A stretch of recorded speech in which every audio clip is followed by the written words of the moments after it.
주의 넓은 사랑 항상 찬송합니다. 나를 일꾼 삼으신 주 크신 능력 주시고 언제든지 주 뜻대로 사용하여 주소서. 내게 부어주시려고 은혜 예비하신 주 주의 은혜 채워주사 능력 있게 하소서. 나를 일꾼 삼으신 주 크신 능력 주시고 언제든지 주 뜻대로 사용하여 주소서.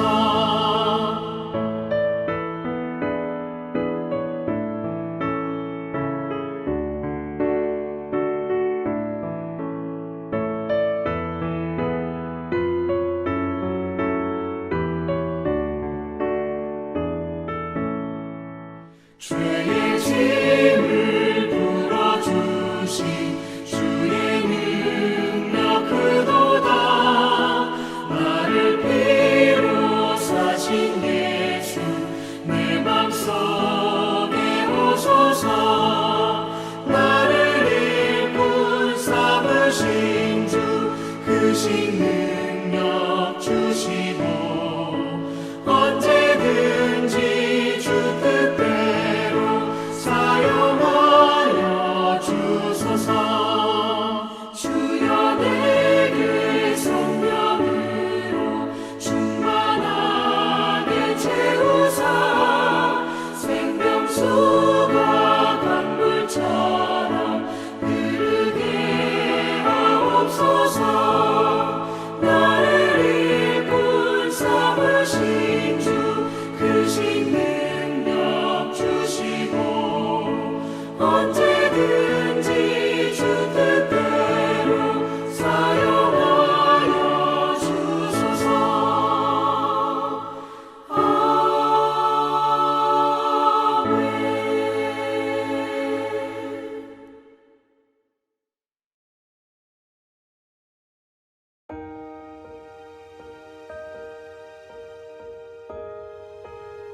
제사장 여호야다가 한 궤를 가져다가 그것의 뚜껑에 구멍을 뚫어 여호와의 전문 어귀 오른쪽 곧 제단 옆에 두매 여호와의 성전에 가져오는 모든 은을 다 문을 지키는 제사장들이 그 궤에 넣더라.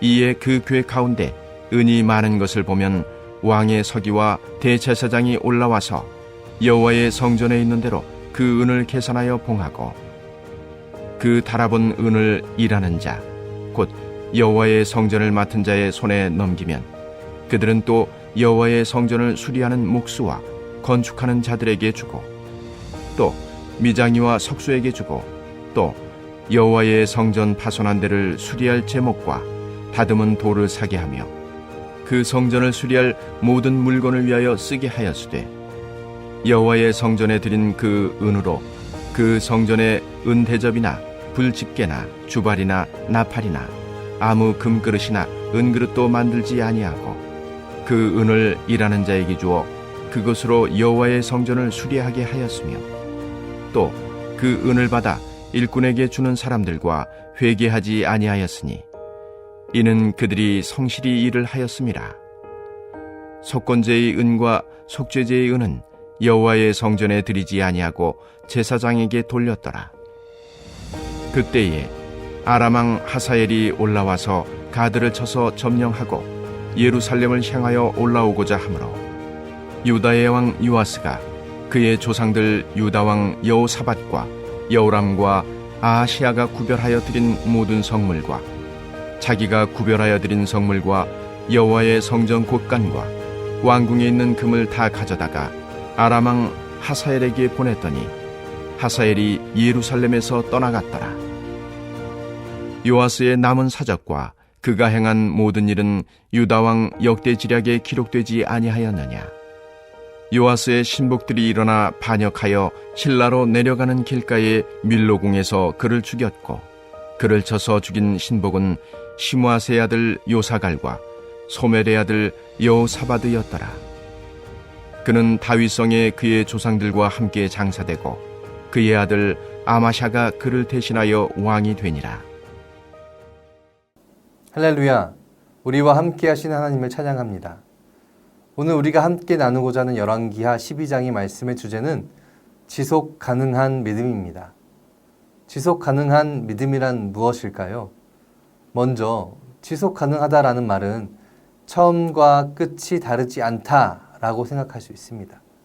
그리고 믿음이란 무언가를 믿는 데에 흔들리지 않는 것이라고 표현할 수 있을 것 같습니다.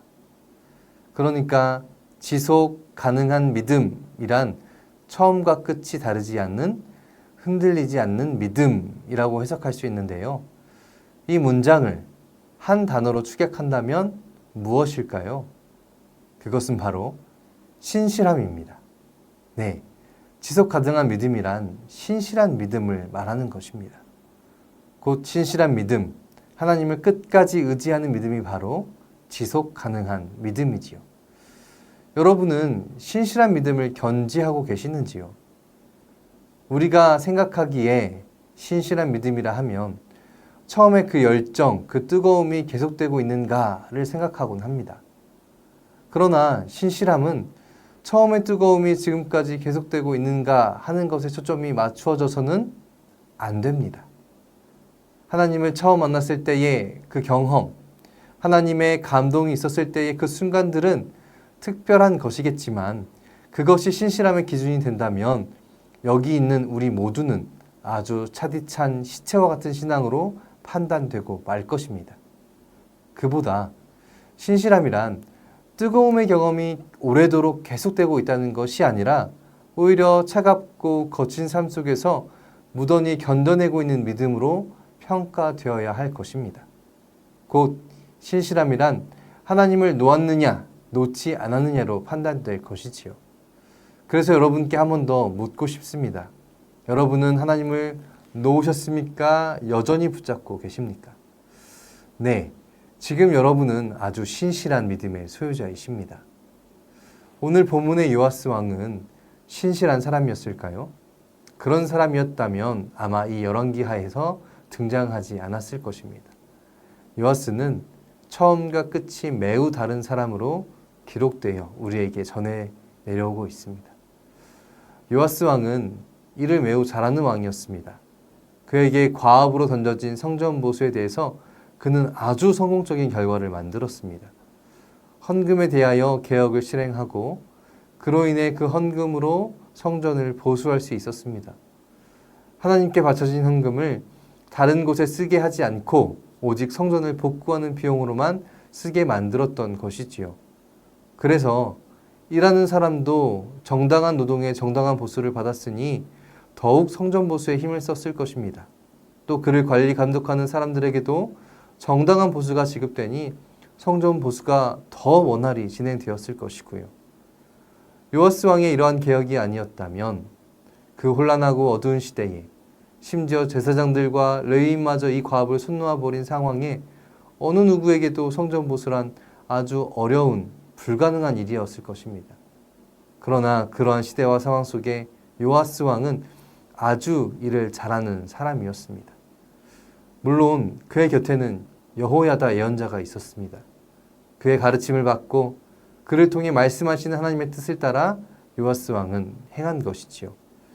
이전의 악한 왕들의 행위대로 우상숭배를 하지 않고 여호야다와 함께 성전 보수를 성공적으로 완수한 왕입니다. 그러나 문제는 여기서 발생합니다.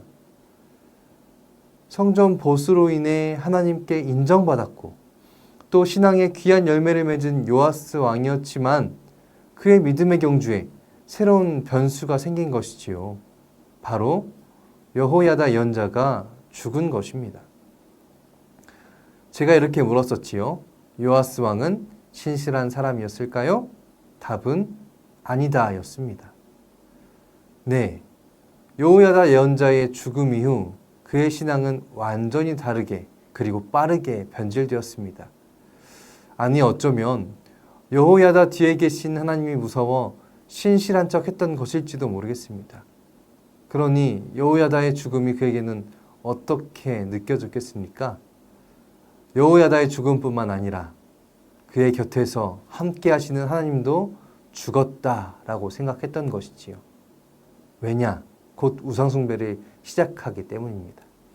역대하 24장 17에서 18절을 보면 여호야다 제사장이 죽으니 유다 지도자들이 왕을 부추겨서 자기들의 말을 듣도록 하였다. 백성은 주 조상의 하나님의 성전을 버리고 아세라 목상과 우상을 섬기기 시작하였다. 이러한 죄 때문에 유다와 예루살렘에 하나님의 진노가 내렸다라고 말씀합니다. 진리의 하나님의 성질, 곧 정의와 공의, 평화와 사랑으로 인도해야 한 것이 이스라엘 왕의 사명일 텐데 요아스 왕에게는 그러한 것들이 진부하고 또 힘들었던 것이지요. 그런 것보다 다산, 풍요의 신 아세라를 숭배하는 것이 훨씬 더 쾌락적이고 달콤하고 즐거웠습니다. 여러분, 우상숭배의 본질이 무엇입니까? 그것은 인간의 욕구를 충족시키려고 하는 것입니다. 자신의 곳간에 쌓이는 여러 재물들이 왕을 충족하게 했습니다. 허나 그 재물들은 어디서 나오는 것들이겠습니까? 하나님의 백성들을 수탈한 것이지요. 그뿐만 아니라 여인을 탐하는 것이 종교적으로 용인되는 아세라 우상숭배는 그를 쾌락으로 빠져들게 만들었습니다. 왕의 잘못된 선택이 백성들과 나라를 기울게 만드는 요인이 되고만 것이지요. 하나님을 향한 요시야 왕의 믿음의 출발이 어떠한 것이든 자신을 통해 성전이 보수되고 유다 백성들의 하나님을 향한 신앙이 회복되어 가며 하나님이 원하시는 나라로 이루어져 가고 있는 그때에 그 믿음을 잘 견지했어야 되는 그 왕. 그러나 그 시절의 평화가 괜히 왔을 것은 아닌데 하나님이 다스리시는 그때의 평화가 누구로 인해 만들어졌던 것인지 그는 전혀 몰랐을까요? 그가 그것을 자신의 무용담처럼 여기고 하나님께 등 돌리자 바로 하나님은 아람을 통해 그를 치시고자 하셨습니다. 네, 요시야 왕은 그렇게 훌륭히 성전 보수를 완성하고선 여호야다 예언자의 죽음 이후 잘못된 신앙의 길로 걸어가 갈 길을 잃게 되고 말았습니다. 현명했던 사람이 현명하지 못한 무지한 자가 되고 만 것이지요. 요시야 왕은 자신을 통해 성전을 보수하고 이스라엘의 신앙을 회복시킨 하나님을 배신하고 의지하지 않으며 신뢰하지 않는 길을 택했으니 그의 앞에 닥친 위협, 이 아람의 위협 앞에 그는 하나님을 떠올릴 수가 전혀 없었습니다. 아람의 전쟁 칼 끝에 서 있는 요아스 왕은 예루살렘에 있는 모든 금들을 털어 아람 왕에게 바쳤습니다. 하나님께 바쳐진 것뿐만 아니라 아세라 신을 섬기며 쌓은 모든 것들이 다 털리게 되고만 것이지요. 풍요와 다산의 신을 섬기며 의기양양하게 쌓은 모든 것들을 허무하게 날렸습니다. 아람의 왕은 그 금들을 받고 물러나 유다는 위기를 모면했지만 그러나 중요한 것은 모면한 것이 아닙니다. 왕에 대한 신뢰는 바닥을 쳤습니다. 그가 하나님을 저버린 것처럼 신하들도 그를 저버렸습니다.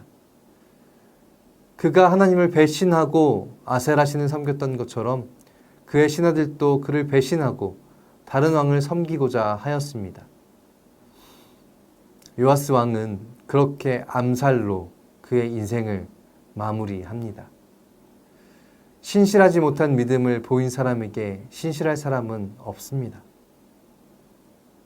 요아스 왕은 일을 잘한 왕이었지만 신실하지 못한 믿음을 가진 사람이었기 때문에 성전 보수를 위한 헌금 개혁을 단행한 위대한 왕이었지만 결국 자신이 개혁의 주체에서 개혁의 대상으로 추락해버리고만 인물이 되었습니다. 그가 끝까지 하나님에 대하여 신실하여 아람 왕의 위협 앞에서 하나님을 다시 찾았더라면, 그래서 그의 믿음으로 유다가 하나님께 구원받은 역사가 이루어졌더라면 그 그의 말로가 이렇게 허무하게 끝나지는 않았을 것입니다. 사랑하는 성도 여러분, 개혁된 교회는 항상 개혁되어야 한다라는 말이 있습니다. 물론 우리는 개신교, 특히 기독교 장로회라는 개혁의 최선봉에 선 교회에 다니고 있지만 우리의 신앙과 우리의 믿음은 여전히 개혁되지 못하고 어딘가에 머물러 있는 것은 아닌지, 신실하지 않은지 고민해 봐야 할 것입니다. 또 그 개혁이 잘못된 곳으로 향하는 요시야 왕의 믿음의 여정은 아닌지도 확인해 봐야 할 필요가 있겠지요. 신실한 믿음을 견지하는 저와 여러분이 되기를 간절히 소망합니다. 하나님은 뜨거운 신앙을 계속해서 뜨겁게 유지하는 자가 신실하다 말하지 않으십니다. 어느 시간, 어느 장소, 어디에서나 하나님을 향한 신앙을 놓지 않은 자가 신실하다 말씀하십니다. 평안할 때만 하나님을 찾고 어려움이 찾아올 때는 하나님을 찾지 않는 어린 사건자가 되지 말아야 합니다. 또는 평안할 때는 하나님을 찾지 않다가 어려울 때만 하나님께 나아오는 자가 되지 않아야 합니다. 오늘 요시야 왕이 보여준 그의 믿음과 그 길은 신실하지 않은 자의 삶을 우리에게 명확히 보여줍니다.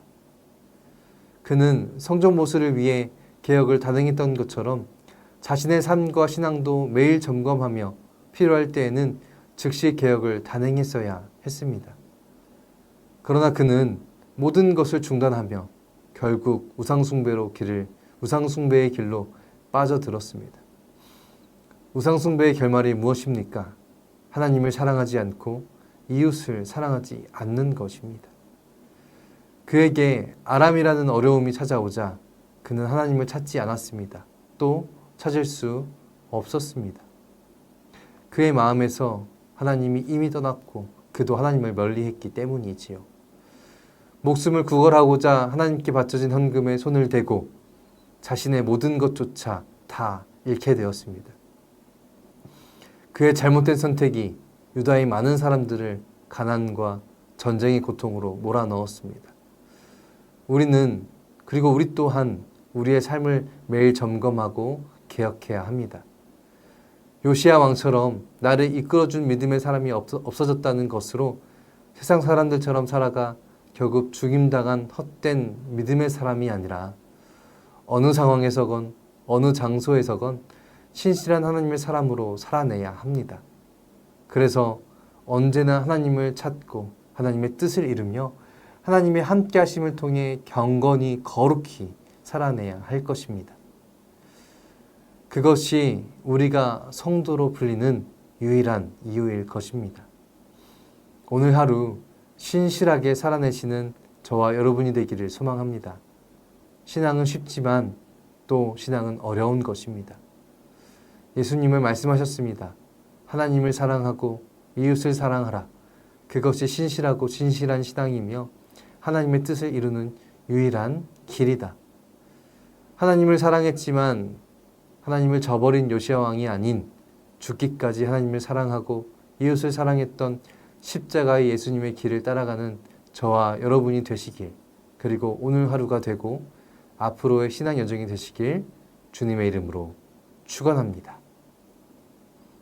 우리 함께 기도하고자 하는데요. 두 가지의 기도 제목 가지고 기도했으면 좋겠습니다.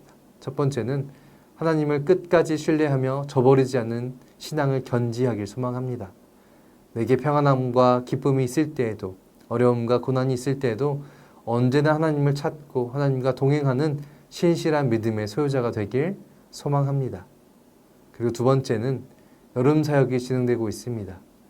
교육부서와 모든 위원회의 여름 사역이 주님 안에서 안전하고 건강히 이루어지며 하나님을 만나고 하나님 나라를 경험하는 시간들이 될 수 있도록 또 모든 기간 하나님의 인도하심에 따라 이루어져 갈 수 있기를 소망한다는 이 기도 제목 가지고 함께 기도하겠습니다.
아멘.